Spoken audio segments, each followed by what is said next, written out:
We acknowledge the Gadigal people of the Eora Nation as the traditional custodians of the country we are speaking on today. We recognise their continued connection to the land and waters and thank them for protecting this coastline and its ecosystem since time began. We pay our respects to elders past, present and emerging and extend that respect to all First Nations people who may listen today. Welcome to the Waves of Change podcast with Darragh Byrne.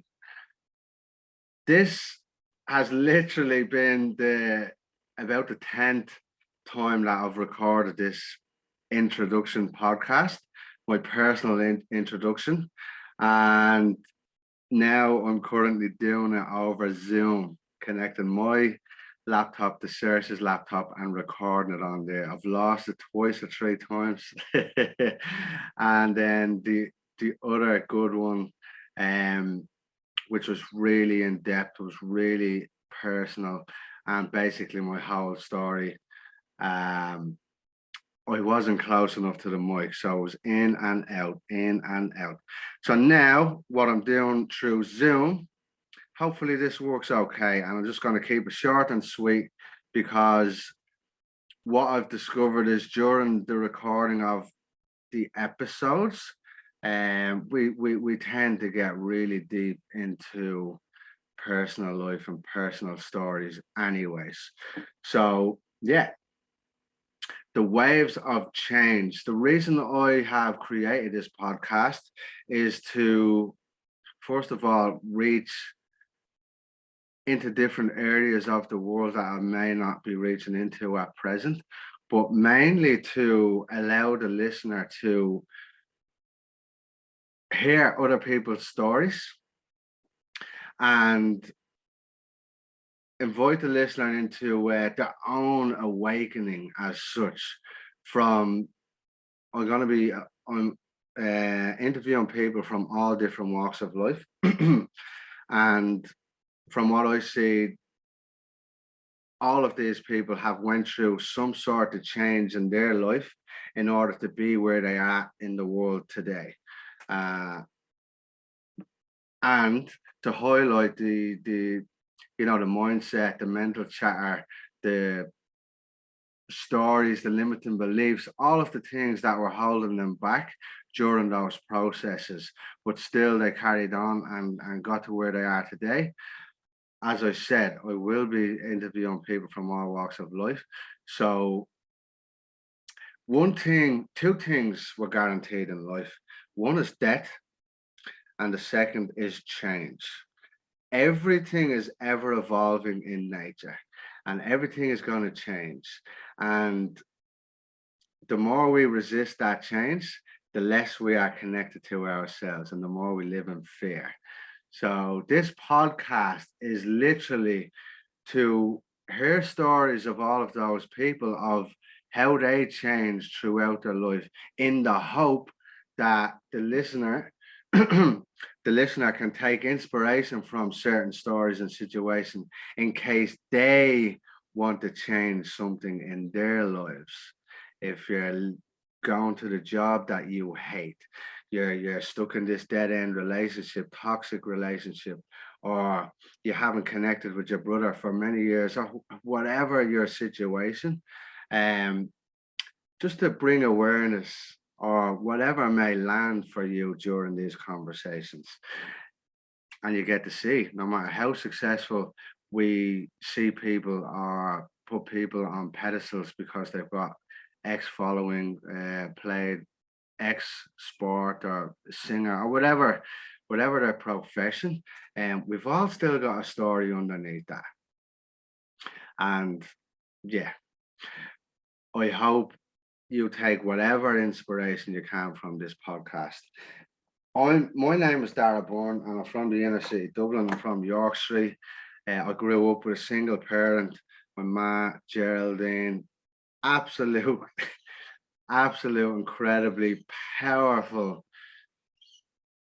Like, there's actually not enough words to describe my ma. She's what she has done for me throughout my life has been nothing short of a miracle. the stories she overcame in her life in order to get to where we are today and be the proud grandmother of, I think, 13 nephew or like grandchildren. Um, yeah, it's like it's mental. So I grew up in inner city Dublin, the working class area of Dublin, from the flats right beside Grafton Street, and where drugs and rob cars and was underprivileged, I think they call it, and where most of society looked down upon us. So you're walking down the streets and you hear people locking their doors. Not everyone coming from Grafton Street with their shopping or whatever they're coming with, but because you're in a tracksuit walking past, yeah, you can hear them locking the doors and all. But although I laugh about it, as a young kid, it leaves it's something that lives with you. It definitely does. It lives with you, like just because of what your appearance is, that your instant reaction from outside society, outside of our community. People didn't trust us. However we spoke or how we spoke, people didn't trust us. And how our appearance, we like to wear tracksuits, people didn't trust us. So it, those type of things, and then the same, we used to have this, hump on our shoulder about people that lived in posher areas and were born with silver spoons in their mouths. So it's uh it's it's an interesting dynamic. I wouldn't change my childhood for the world. My mom literally worked 3, 4 jobs just to keep a roof over our head, pay the bills, and the whole lot as a single parent. And my brothers were, I believe, 12 and 13 years older than me. My mom was told she couldn't have any more children by the doctor who delivered me. So the doctor who delivered both of my brothers told my mom that she couldn't have any more children after Graham. And 12 years later, I rock up as a complete surprise. And during that pregnancy, my mom contracted the German measles, which she prayed every day to Mary that I wouldn't come out with no eye or 2 ears, like 2, 3 years or whatever. I didn't come out with some sort of disability. And yeah, I rocked up. Well, I had 2 arms, 2 legs, 2 eyes, a nose and mouth, and everything else. So she she was thankful to Mary, and she said she called she called me Mary in my middle name, but it's not on my birth cert. So we'll leave that one up for debate. So straight off the bat, yeah, everything in my life was a surprise. After that, from my mom, as well as a single parent, growing up in York Street, which which again, like the inner city is I wouldn't change a single second of my life, my childhood, everything, all the lessons and all the blessings.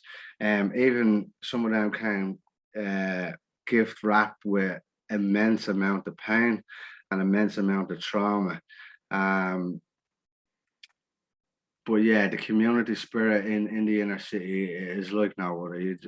The doors back, especially back then, it's like the doors were always open, and we had a football pitch, or we had the stairs we had nearest to the wall, and and all of those things it's a hugely competitive environment. It's a hugely competitive environment, and that was part of the reason my mom chose to. So my father,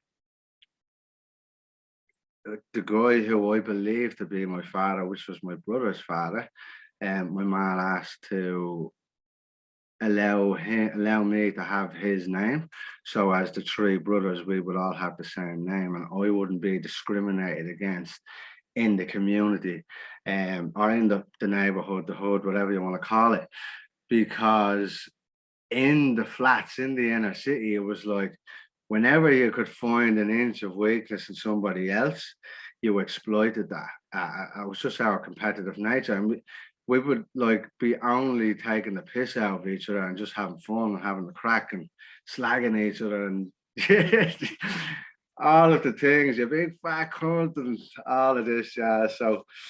So yeah, my ma done that. So that led to me believing that this father was my father for many years. It wasn't until I was 21 that I actually had the full conversation. And my mom told me the truth, and I can't say I was sad or angry or anything. I was just silent because I recognized a whole. It was like a domino or a house of cards just went bang in my mind. A sentence, an experience, all sorts of different moments of my life just came flooding back through my brain. So it was like my spirit always knew, but my intellectual mind didn't. And once I heard the truth, um, yeah, everything was like it was home or something. So yeah, but I'll go back again. So growing up, yeah, that was a huge bit of information to devour as a 21-year-old. Um, yeah, I'll come back to that. So growing up around the flats then there's not a lot to do. There's literally a football pitch and then Stephen's Green and then the Stephen's Green shopping centre as well. We used to go in there and be absolute messes.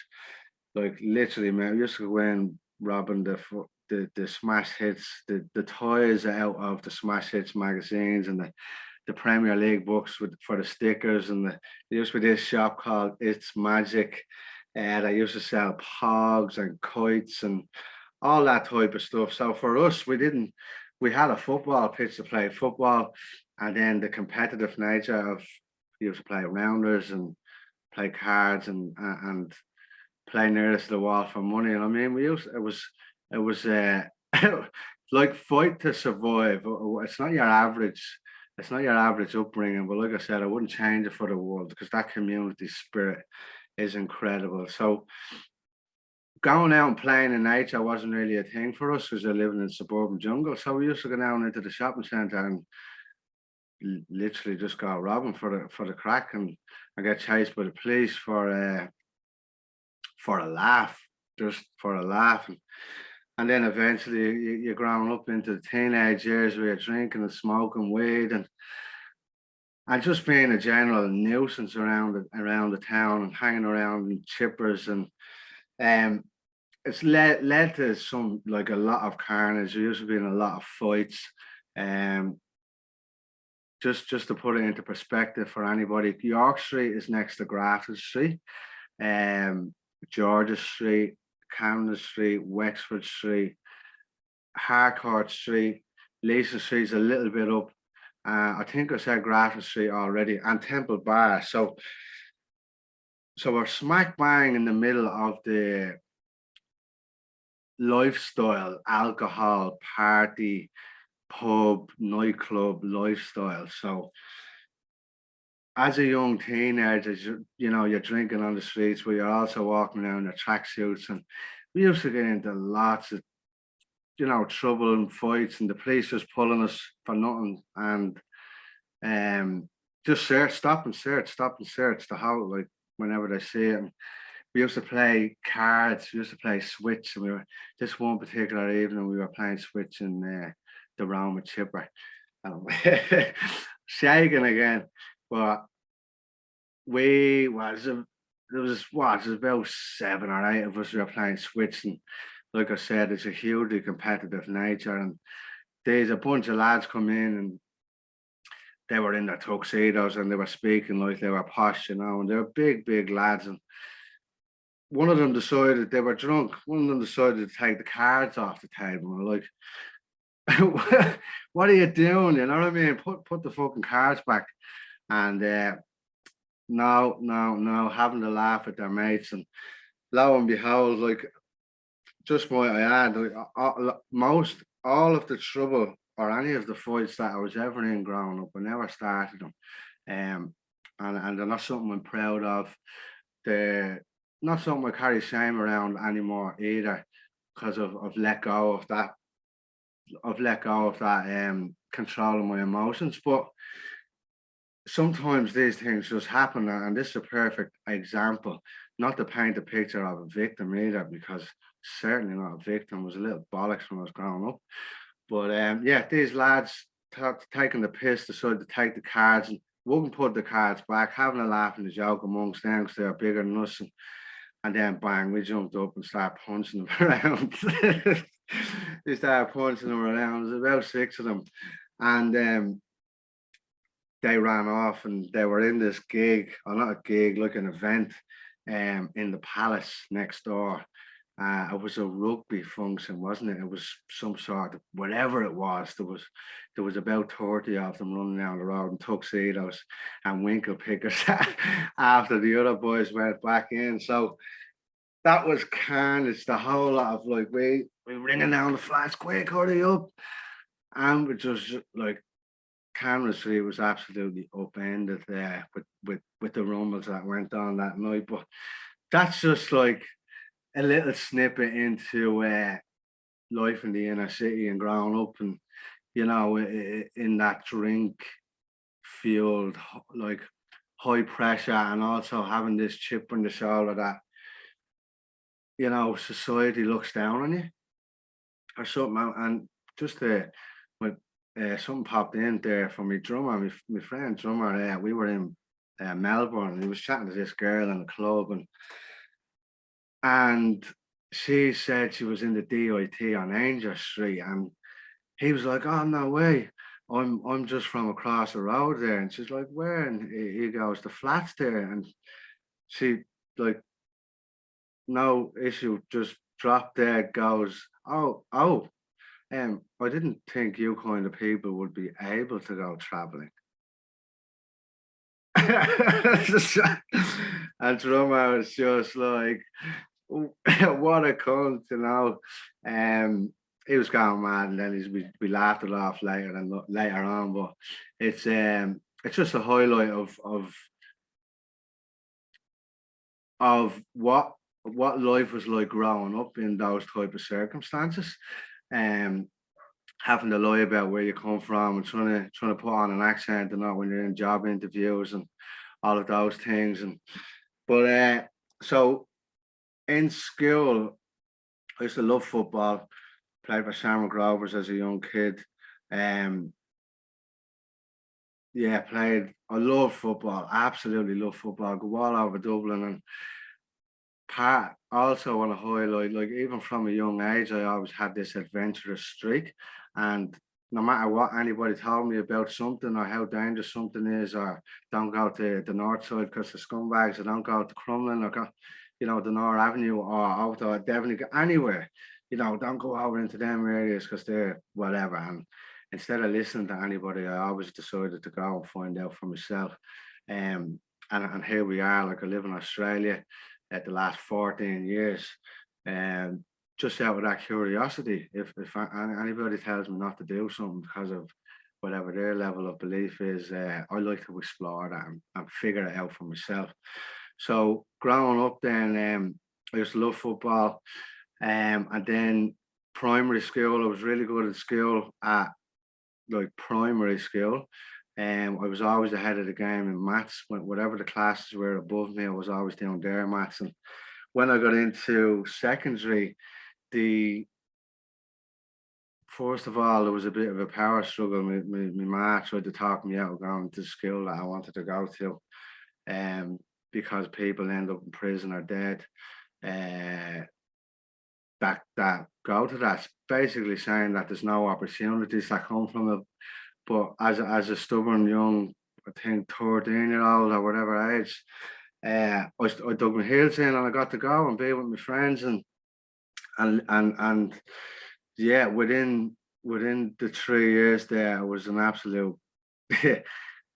And it's no fault to the school, full credit to the school, but how I was showing up was not in my best interest for life moving forward. But we still completed it and had some of the funniest times in my life there. And at the end of my junior cert, the principal told me not to come back. But it wasn't. It was like a in passing conversation. Not even a conversation. It was really. Anyways, long story short, I got I got thrown out of school, but I didn't realise. And after the summer was over, my ma went as she does above and beyond to create to get me the new books and the bag and the school uniform, the shoes and all of that stuff that you get going back into school and all the pressure that she goes through to provide that for me. And I walk back in the first day of school, and the principal was like, "Excuse me, Mr. Byrne, what are you doing here?" I was like, "What?" He's like, "What are you doing here?" I told you not to come back, and I was like, "Fuck!" I thought you were only messing. So, that broke my ma's heart. Going home, had to break the news, especially after everything she's been through, just to provide the clothes I had on my back. And to tell her no, I'm not allowed to go back to school. And I just want to highlight as well in regards to maths being my barometer of like in that I was able to judge myself of intelligence. By the end of by the time it came to doing the junior cert, the maths teacher told me I shouldn't do ordinary maths, that I should do foundation because she was afraid I wasn't going to pass.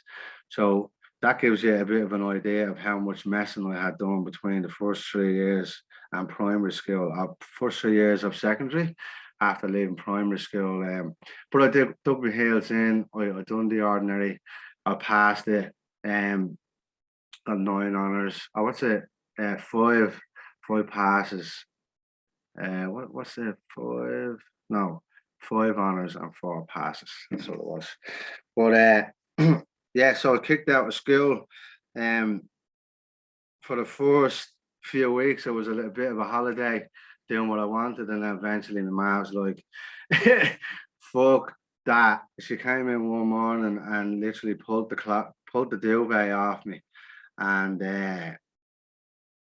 pulled the duvet off me, and at 6:30 in the morning and said, "Look, if I'm going to work at this hour in the morning, every morning, walking out there in the cold, there's not a fucking hope you're lying in bed. If you're not going to school, you're getting a job. Where's your keys?" Where's your keys? And took my keys off me and gave me 5 minutes, 10 minutes to get dressed and get out. Literally get out and get a job. And the FOSS didn't open till I think it might have been 8 o'clock or 9 o'clock. The FOSS office is down on the Lair Street that you can go in looking for a carpentry apprentice while I was chasing. So I had that was just some tough love. And I'm grateful for that because by the time my mates come out of school, I was already a qualified plumber. Um, but yeah, as a plumbing was my art. I love the creativity side of it, and what I get to see looking back is that was my manifestation, my visualization as well. Um, Visualizing something in my head and creating it into existence. And I love it. I loved it. I loved it for years. I still love it today, although I don't do it anymore. Um, I plumbing was my apprenticeship, going up into the Kiltipper Mountains up in Palace slash Blessington on a Honda 50, not a blade of tax and insurance. Not a blade of tax and insurance. And then going around then at night, Thursday, Fridays, delivering curries, making a fortune. I was a little bollocks. I used to be stoned and everything. So I always knew, as this young and dumb know it all.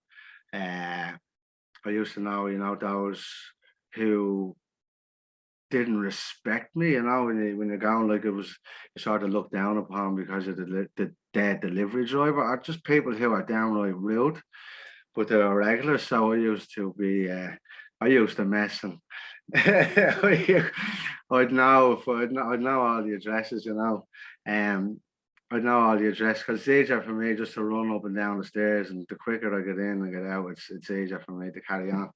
But I'd know the addresses of the people who through disrespect them were rude. So I would eat I used to eat their food on the way to the house, and they'd be ringing up the curry shop going mental. I ordered 6 chicken balls. I only got 5. And then the Chinese were there screaming their head off, we give you 6. And I'm out there stoned, breaking my bollocks laughing. But wild old times. Um, and growing up in the inner city also came with its you grow up fast. You grow up real fast. There's not a college on the planet, and I've got a lot of friends from all different walks of life, and what people perceive as not the title. I don't want to label people anybody as different, but what we used to call people posh, that goes to these prestigious schools and colleges and blah blah blah. But I don't believe there's a college on the planet that can emulate inner working class, inner city, anywhere in the world. Those type of suburbs, suburbs, those type of areas, because it's a different life. You grow up fast, and part of that growing up fast is being littered with all sorts of different traumas, and struggles, and seeing things that not children shouldn't need to see or shouldn't see. And I believe now also looking back, and with the people that I work with and all of my clients, I get to see that it's not only the working class areas, it's people from all walks of life that come that are traumatized in some way, shape, or form from their childhood, and their upbringing. So it's not just working class areas, but for me, what I recognize is growing up so fast with a single mother who was going through her struggles and using alcohol to suppress her childhood trauma and her emotions and her pain, and to be around that, and witness the breakdowns and the anger and the rage and the sadness and the hurt, and for her to be unaware or unconscious to what would you say, unconscious to the patterns, but living them out as an escape, using it for escapism, to avoid whatever her story was. So I got to see some stuff, and then with my mom, I sort of we're always in and out of the local pubs, and I mean, I believe that's the whole culture of Ireland, really. But for me, growing up, it was like if my mom wasn't in the local pub, or the pub, one of the local pubs, and I'd be locked out, and late into the night, and it's cold, you're playing football, or you're staying out with the older lads. So I always hung around with older lads as my time moved on. So I learned quicker from all different walks of all different experiences. But it's that feeling of abandonment as a young kid, because obviously you're locked out of your house, and you're in as I said, the epic center of the party. Fucking, it's party central. Like it's the whole alcohol fueled. I don't know. You could probably call it the red light district of Dublin. All of those streets, and being smack bang in the centre of them, you hear people that are walking past shouting and screaming and having a laugh and drunk and all of those things. And it's not a nice feeling being sat with your own thoughts and your own worries, and also the not knowing when somebody was going to arrive. And it was beautiful for me. The neighbours, like I said, the community was incredible.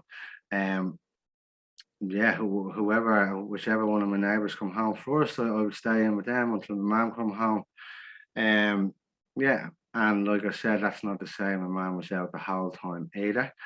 But for me, I didn't recognise that as trauma until later in life. Um, when I went to a personal development workshop, but I'll get around to that in a while. So that was like my a bit of my childhood, um, in a nutshell. And what I'm just making sure I'm not missing anything. Like I said earlier, in the actual episodes, there's going to be way deeper than this. For me now, it's all about getting this launched. As I said, this is the 10th time or something that I've done it. So it's just all about getting the plane up in the air right now. So yeah, so that was my childhood in a nutshell. My dad, yeah, as you touched into 21, or 21. I just my mom told me about my dad. I never knew him, never met him, didn't know who he was.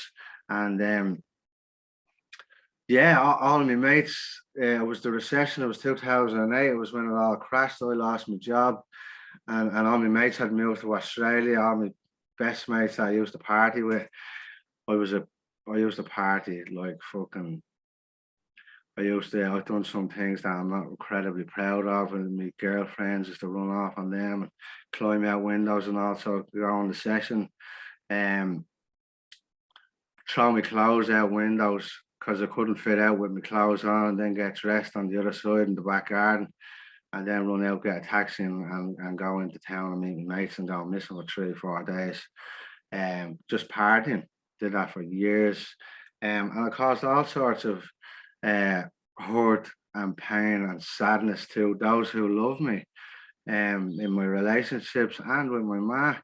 Um, yeah, like I said, there's a lot of things in my life that I'm not proud of, but I don't hold shame around them anymore because of the work that I've done on myself, in healing those parts of me. So, yeah, in 20, I was 21 and it was 2008, and I lost my job. All the boys went to Australia, and my mom told me about my dad, and then you're waking up to this. My whole life is a lie type of thing. But although I wasn't hurt by it, it was this awareness that I had. It was like it's just a big, massive fucking question mark. Um, and then I was down the pub, and Super Sunday was football matches like United, Liverpool, and then Chelsea and Arsenal or something. It was a massive Super Sunday. I wasn't drinking, and all the outfits in the pub asking me how the lads are getting on, drumming away and all that, getting all over in Australia. And I told them, like, I was just on the phone to them, they're living in this house, they're partying it up, they have this job and X, Y, and Z, and they're in the sun and the beach, and basically told the story. And after that, I just sat, I don't know, I just sat back to watch the match, but I overheard the conversation kept rolling, and the outfits were all leaning in with, if I was 15 years younger, or if I hadn't got the mortgage, or if I wasn't this, or if I wasn't that, I'd be gone in a heartbeat, fair play to them, this, that, and the other. And as a like 21-year old, I just that landed so fucking deeply into my system that I was like, there's no way I'm gonna get to that age and gonna sit on a stool like that. Doesn't matter where I am, but look back in regret about my life. And I literally got up, left the match, left the lads, rang Warner, my best mate. I'm coming over to pick you up, bud. He's like, everything all right? He's like, yeah, 100%, everything's grand. I'm coming over to pick you up. And we literally drove into town. The match was still on. Drove into town, booked 2 flights to Australia, and we left six or 8 weeks later with like peanuts. We in comparison to others, like we had absolutely peanuts because of there's such a short window. And there's such a short window of saving time. And yeah, so 16th of October 2008 is when I landed into Australia. Got a job straight away. That was fucking mental.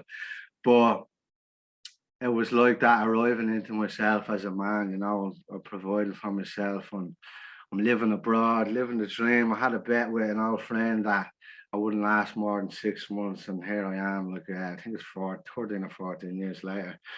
But yeah, partied for a few years, um, but I always had this innate want to, uh, help people and support people in whatever way I could. And it's the life and soul of every party. Um, until one time I wasn't. Uh, it was a turbulent time in my life. Um, turbulent time in my life. I was going through all sorts of relationship issues.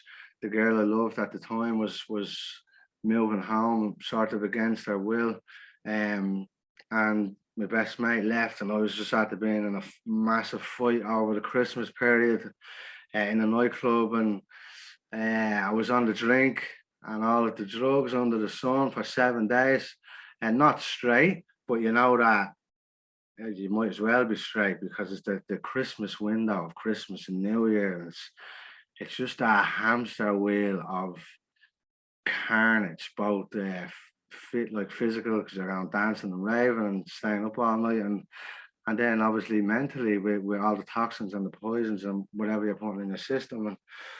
And I felt like all the parties were in my house, and after everybody was gone, I was left there with my own thoughts and in this trashed apartment because obviously it's a party, and I was speaking to I just stay in my bedroom. I didn't even bother cleaning up this particular time, and when I was bringing home, and I just felt lost. I had loads of friends, but I felt lost, and anywhere I went, it was like it was just in Australia. There's no the building sites don't open for most of January, so you don't have a lot of money as a backpacker, and everywhere it was too hot. People are complaining they're not going on the beach, and I just felt trapped in my mind, body, and just trapped in this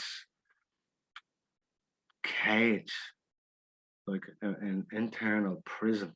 And as I was chatting to my best mate, and he was after moving to Perth to go to college and get his visa, and my partner who was on holidays with her family, and then my partner at the time, and then my man, and my family, and I got off the phone to my man one of the days, and this thought popped through my head. It's like they're all great, like they wouldn't even miss you if you were gone, and or they wouldn't even miss me if I was gone. And I that I was like, yeah, I was like a black hole fucking opened up and swallowed me up. It was first of all, it was like that. Now I was in deep, and I'd never experienced depression or fear or any of that type of stuff in my life, because I always had the mindset of you've done whatever you've done it, and you chose to do it at the time, so let it go. And I always could, no matter what, no matter how severe or deep it was, I'd take responsibility. But this particular time, um, I just didn't. I didn't know how to deal with this, and I was afraid to tell anybody. Um, yeah, I literally, I was like, where did that come from? You're not depressed, and then as I told myself I wasn't depressed, I noticed I was depressed, and it was like it was such a fucking hamster wheel. And being with my thoughts was like nearly 2 weeks. This went on for, and and this repetitive thought of they won't miss you, and Can I say I contemplated suicide? Definitely didn't, but it was something that was definitely swirling in my awareness for fucking what seemed like an eternity. And every time I spoke to anybody that was like, my loved ones at home or anywhere, um, a little bit more of me died inside after the conversations because, they're telling me about everything and, the Christmas and all of this and the stories, the good stuff. Like everybody likes to portray, and yeah, this the reason I'm here as well is to go beyond that. We all heard the good stuff, and I love the good stuff. Don't get me wrong, but let's be real with each other. And if you're really hurting with whatever your story is, man, own it and open your mouth. Um, it goes a long way towards not only healing yourself, but for those who may be listening, you may inspire them to open theirs. Um, so yeah, as I was speaking to people at home, and after I hung up, I was like, I just died a little more each time because I knew I was lying. And I was telling like, oh no, everything's great, yeah, 40 degrees, and yeah, I was just down the beach today, blah blah blah, painting that bleeding postcard picture. And yeah, the reality was I was struggling, and I was dying more inside. Each time I knew I was lying to everybody, but most of all, I knew I was lying to myself. So the inner critic or the ego or your pain body, um, whatever you want to call it, was crucifying me on the inside because what I was telling people, like yeah, as I say, yeah, you can project all you want out here, but your true self is always listening inside. So you can't lie to it. It's always listening. And it reminded me of that. And after I bumped into a friend of mine in Thailand that I hadn't met. I only met him ever once as a family friend, Robbie. His ma was friends with my ma, and I bumped into him in Foss when I was plumbing, and I bumped into him then in Thailand, like 10 years later, randomly in the Arc Bar in Koh Samui. We had a good time, but and he also helped me get my ma's name tattooed on my back. I was a good friend of his, so thanks for that, Robbie. And I'll come back. But part of me getting my ma's name tattooed on my back was to show her my love and respect for her of what all she has been through in her life, and still to show up and provide for me and teach me and guide me in the best way she could with the tools she had. Instead of a lot of people I know like to wait on don't like to wait, but they do these things after their parents have passed. I chose to get my ma's name tattooed down my spine.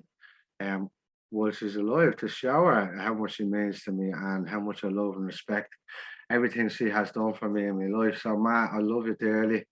I'm sure you're going to listen to this. So, anyways,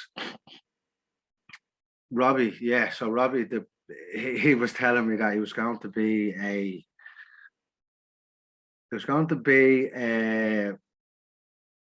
millionaire by the age of 30s. Like, you not heard about the law of attraction? And I took the piss out. I'm like, yeah, whatever. Yeah, it was a million baht. It was like $100 or something over there. So it was like a million baht, the toy money. Um, but 2 years later, here I was in my darkest hole ever in my whole life. Ringing Robbie. What was the name of that book that you told me about 2 years previous, almost to the day, because it was Christmas time when we were in there, in Thailand.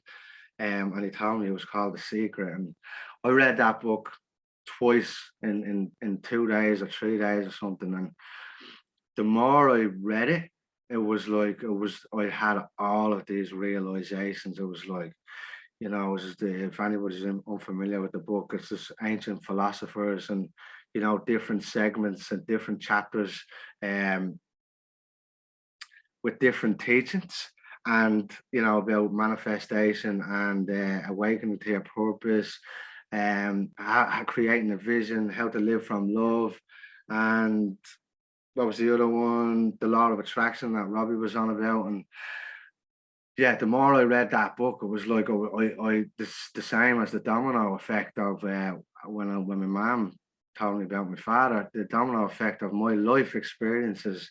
I got to see how I was actually living from those places throughout all of my life up until that point.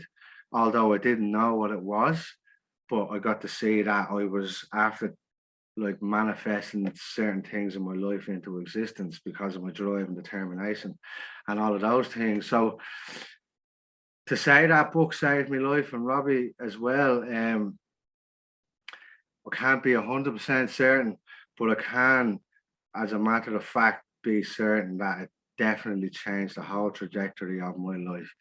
That opened up the door to where I am today.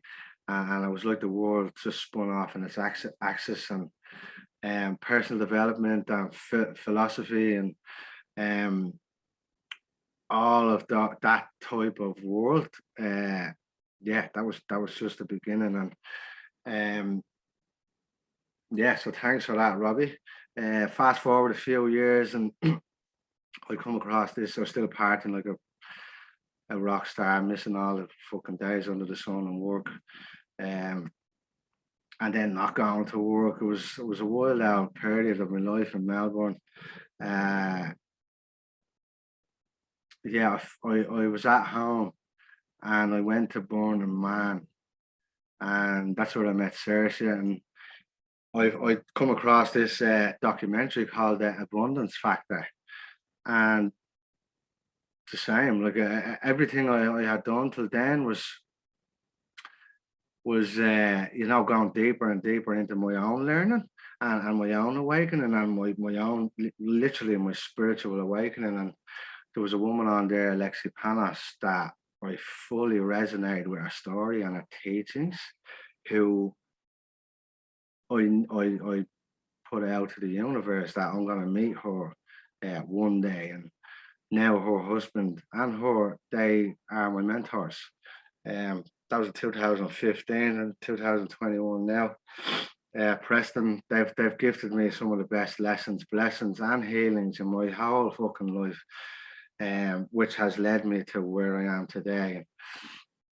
I got to So after watching and sharing this documentary with anybody that would listen to me, which was loads and loads of people, and I came back full circle when we made Mark. We were at a property investment seminar together, and he was like, "Hey, check this out." But I had shared a documentary with him, so that's how we knew who Alexi was. And Preston and Alexi were having a workshop in Australia, and they're like, "What?" So we left the seminar, and yeah, I went to that workshop, and that's where I uncovered my childhood trauma and witnessed some of the most profound, hurtful, painful life stories and traumas be transmuted. So broken down, dissipated, and broken through. Um, to witness, there was over 70 people in that workshop for 2 days straight.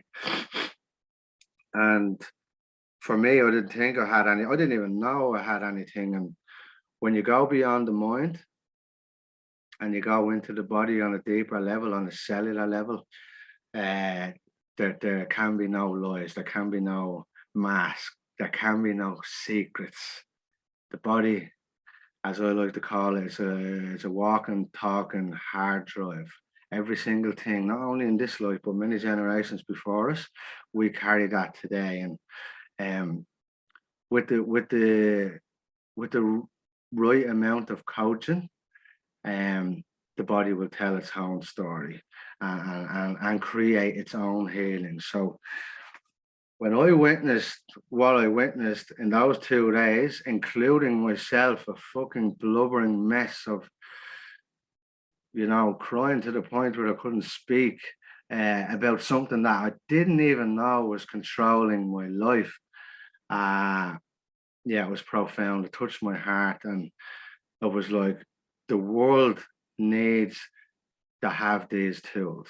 Like everybody needs to have these tools. My people are suffering in silence. They're slowly dying. They're working X, Y, and Z, and the suicide statistics in men. And it's just like, man, why? It was a massive opening for me to why do people not know about this? And like it was in that moment, I knew that I found my purpose, although I wasn't looking for it.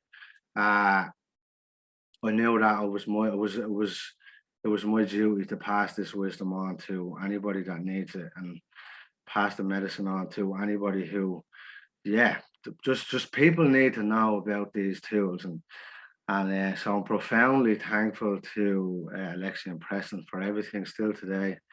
Um, but yeah, that was I set a goal of 3 years before I would jump into this work. I wanted to be in a better financial situation, so I wasn't chasing money off people. And although I do look back and wonder what I would have been like to jump in then, because yeah, I still had a lot of fears um to overcome. I still had a lot of stuff to overcome. Although I wanted to share it with the world, I was afraid. I was still a scared little boy. I was scared about what people would think of me. Um, as I said, the inner city of Dublin is not is it's not for princesses, as they say. We fight as a way of living, as a way to survive. As I said, my mum, 4 jobs just to keep a roof over our head. So, and what people would call gangsters around flats, and your family, or for me to be talking about love and actually being open about what's going on in my heart and in my head, and speaking that out and for the public to hear was um that was a battle. Took me 12 months to overcome them fears. Uh 12 months, and I'll never forget it because I had Facebook, and I wouldn't let Saoirse or anybody I knew. I only allowed people that I was doing this work with into my friends, and I would make these live videos and speak how I speak today. And yeah, I was still in this little box, I was still in this comfort zone. Um, and one day I dropped. I was at home, and was like, I was like, what can I do? I was at home weeks, and I got to witness what was actually going on the ground there, and the suffering and the struggles, and because I've now got this different level of awareness as well. That sometimes when people speak, it's like the body tells me the story. It's just that I don't know, experience of what I've been training at the last while. So the penny drop moment for me was like, this is not about you, Darragh. Um, this is not about you. It was just that simple. It's not about you. So who cares what anyone thinks, or anything? It's not about you. So I'm just it's not mine to keep. That was already my belief. But once I understood it wasn't about me, it was bigger than that. It was definitely something bigger than that. That dropped into my mind. So whether it be spirit or the universe, or a little tap on the shoulder from whoever, yeah, I literally flew out to Dunleary, walked the pier. My favourite place in all of Dublin was that pier. I grew up on that pier, to be honest. It was again, I visualised living by the ocean and all the big houses out there, and used to go out on the rob motorbikes. We used to rob and have a few joints out there, and yeah, we used to fish. And something there is where I feel most grounded, and which is funny because my partner is from there. Um, I obviously never knew that, but yeah, I went out, shot the video, and everybody was like, "Fuck, like fair play to you." Finally, something real. That was in 2017, so it was a few years ago. Um, and I've been doing it ever since. I just got deeper and deeper, cut away the construction industry. I was in construction for 20 years, and the love just going back to that breaking of the wings, or really coming out in the open. I got nothing but love and a huge amount of respect for that, and yeah, still to this day, it's crazy the people that they'll tell you about something you said in a video a year ago, 2 years ago. It's a big thing with men. They only tell you when they're in the pub. The women send you messages like just text message, whatever they're called, on social media. But men, they only open up in the pub. So it's really interesting dynamic. But yeah, it touched a lot of people, and yeah, it just gave me the confidence to keep doing it. And here we are today. I gave up my career of 20 years, 20 odd years in construction, arguing with people for a living. It's a bit of a cutthroat industry, in regards to chasing your wages and things like that. And yeah, I always knew there was something more for me in life, and I had no idea what it was. But going on to a building site and in the pitch black and the rain and fighting with everyone, for me, it was a bit different. Like I said, I was training and I got to read body language, but I still had loads of fights. Uh, yeah, it's a toxic environment for me, and uh, I'm truly grateful for the guidance from my mentors and having the courage to sever those ties and choose something that does sets my heart on fire.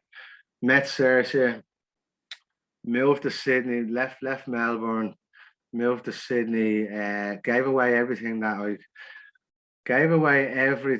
I couldn't carry in my car. And it's a funny story, the debits. I was on Thomas and Emma rang me as I was leaving Melbourne. It's fucking hilarious. And I had the music pumping. I like, what the fuck is that?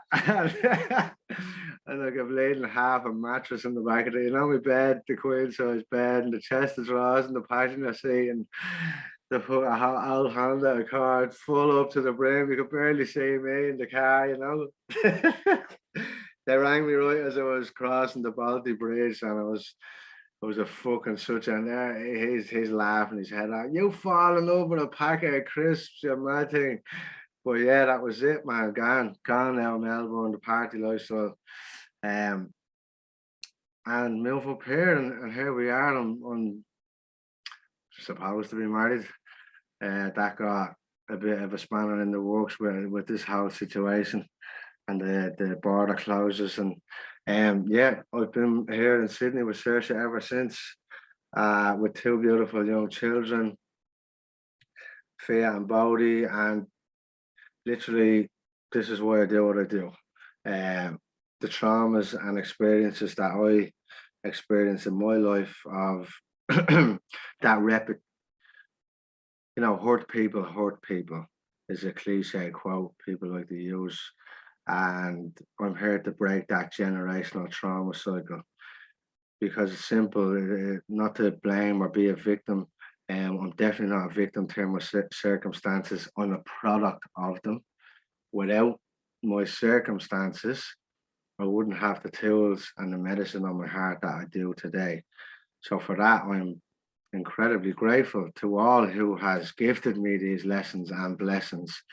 But I slash we, myself and Saoirse, are doing the inner work to sever and break that chain. There will be no trauma. Is all, look at, there's different levels of trauma, and we're going to break that generational cycle of because this is the way things are done.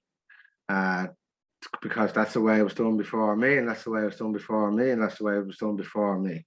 But we're here to break that for our family, and show a new way, so we don't pass on the traumas that we've experienced in our lives, and not shelter our children from trauma, because they're like, it's going to come in one way, shape, or form. So yeah, to instead of giving them all the things we never had growing up, it's like to teach them all the things we never knew growing up. So they are blessed with the tools that we possess when they come of age and choose what to do with their life. The generational trauma cycle stops here, and you will understand that more as the interviews progress. Yeah, as I said, that's just a quick recap of my life in a nutshell. We will go way deeper over the interviews. Saoirse, my queen, I love you dearly. Thank you for being my support and always seeing the best in me, and nothing ever being too mad or too far. Yeah, always words of encouragement. The waves of change. What does the wave? So the pillar, to highlight the podcast, the whole. I think I said this at the start, but in a nutshell, but didn't I? Yeah, the waves of change is the pillar of this whole podcast, because, like I said, we're guaranteed death and we're guaranteed change in life. They're the only two that is definitely guaranteed throughout our time on this planet. So the waves, what does the waves of change mean to me? The waves of change, every time I answer this, actually, I could answer with a different answer. But for me, nature is ever evolving. There's no single wave in the ocean that is ever the same. So can we trust ourselves to evolve from the caterpillar into the butterfly instead of holding on to our past identity because that's how the family told you to be, or the society told you to be, or your job told you to be in order to fit in?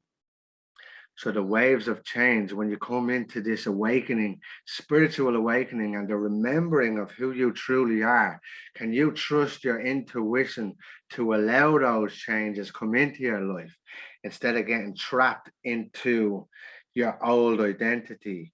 Because what happens is people then get stuck in this in between two worlds as such because they don't know who they are. They want to cling on to this past identity, but their spirit is growing out of that identity into something new. So can you break away from the habitual cycles of doing things because that's the way they've always been done, and embrace the wave of change in your life to elevate and have growth, or change career if you're in a job that you hate, or change your relationship with yourself, in learn to love yourself instead of giving yourself hate in the mirror, and have the can-do attitude, change your mindset, all of the things. Can you embrace that change in your life in order to get to the life you say you want on paper?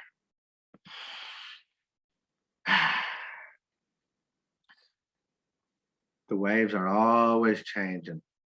We are always changing. Can you embrace with it and flow with it?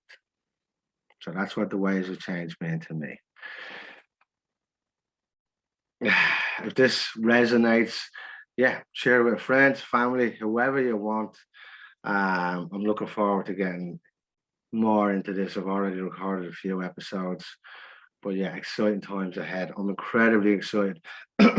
Also, part of the podcast is to speak more into the vision for the future. There's a lot of stuff going on in the world right now. There's a mass awakening going on in the world right now.